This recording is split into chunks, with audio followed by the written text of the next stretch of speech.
police drivers have to be good. Their job demands keeping a vehicle under control at all times, no matter what the circumstances. Control means knowing where you're going and where you're going to end up.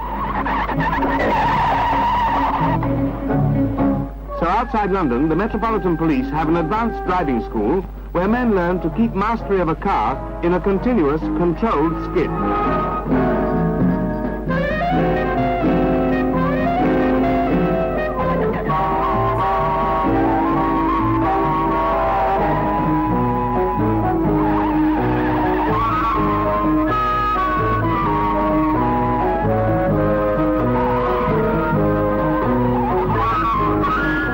Locos in coal mines can skid too.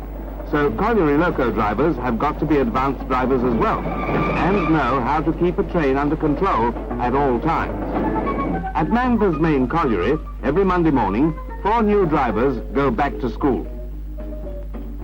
In the lecture rooms, they sit test papers to find out just how good they are, and they'll sit them again at the end of the course. They're going to spend time on the special outdoor test track. On it, a loco can be made to skid under controlled conditions and still come to a safe stop in a sand barrier if someone makes a mistake. A man's first run down the track with a 1 in 15 gradient in front of him and several tons of loco beneath him can be pretty hair-raising. Control is the answer. When the loco wheels lock, it takes self-control to release the brakes, apply sand and brake again gently. The instructor's there to advise, not to take over.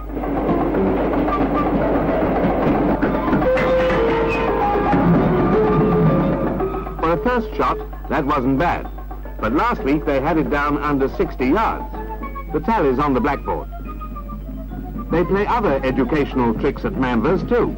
Coming along nicely in reverse, the driver being tested has to stop just, but only just, short of the bottle, which he can't see by now. Though practicing on the track may look like fun, there is a serious end to it. And that's to haul men and coal safely through our mines, to acquire the know-how of getting out of danger and of keeping mine roadways safer places to work in.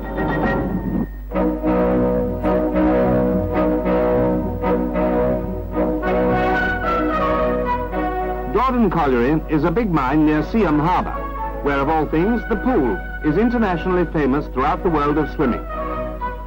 Man who has seen it all grow up is ex-miner Frank Watt, now retired, but still very active as secretary of the Dawdon Colliery Swimming Club.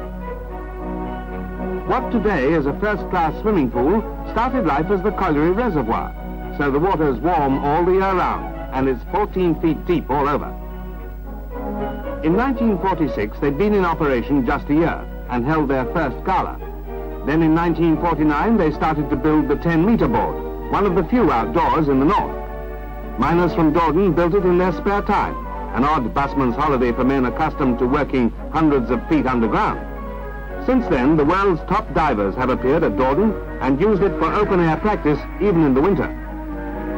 Dawdon has staged international contests with teams from all over the world.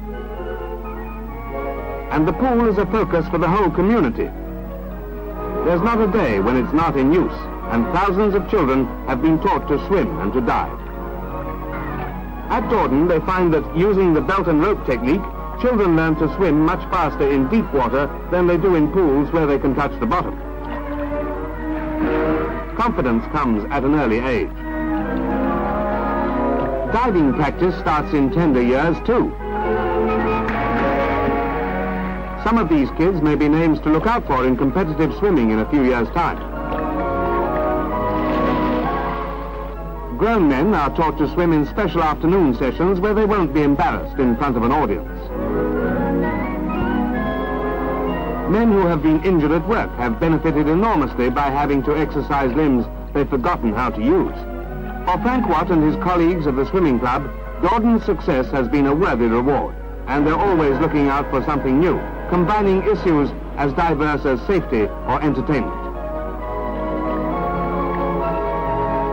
Dawdon Swimming Club has come a long way in its more than 20 years of activity. It's one enterprise that can justly repeat the old phrase, "We never closed."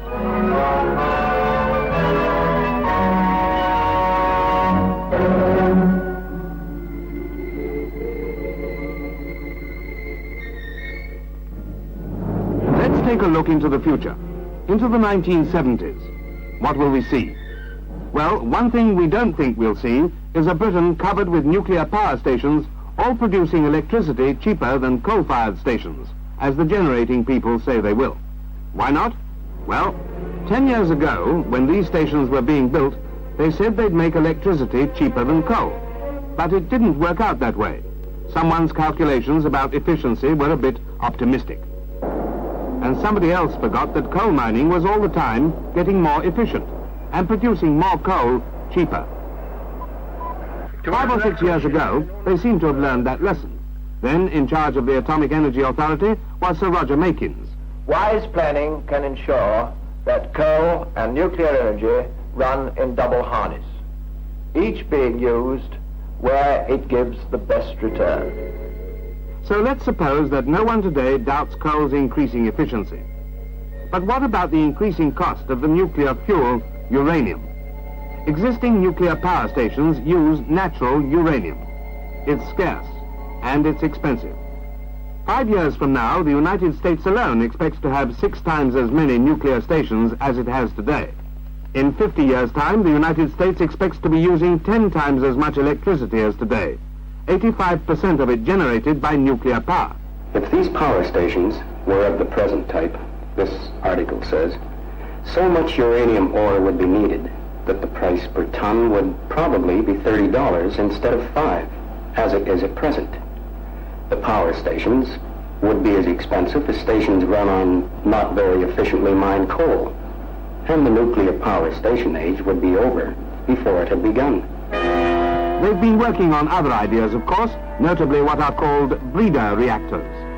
These use very little uranium-235 together with plutonium. And what's more, they breed fuel for themselves by turning cheap uranium-238 into more plutonium. But although they have been working on breeder reactors for as long as the other systems, the first commercially successful breeder reactor has yet to be built. Breeder reactors will work, of course, but we think not until the 1980s. So that still doesn't cover Britain with nuclear power stations in the 70s. All these stations release heat and energy by nuclear fission like controlled atom bombs.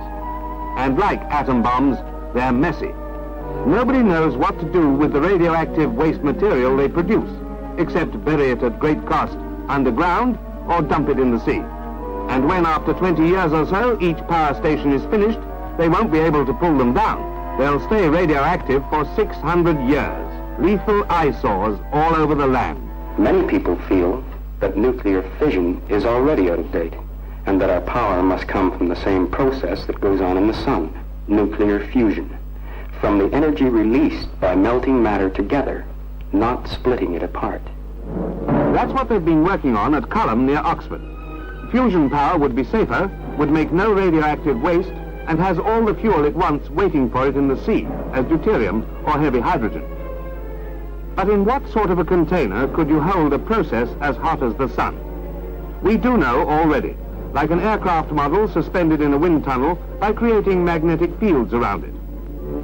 Rather like this jet of air supporting a table tennis ball, but with magnetism working on all sides at once.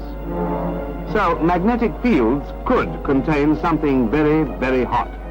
There'd still be problems in keeping atomic particles from escaping, of course. But fusion power will become reality one day, but certainly not in the present century. And so we stick to our prophecy. We still think that coal and natural gas and oil are going to have to hold the fort for quite a few years yet, until breeder reactors and eventually fusion power are ready to take over and help to solve safely the problem of our increasing need for energy.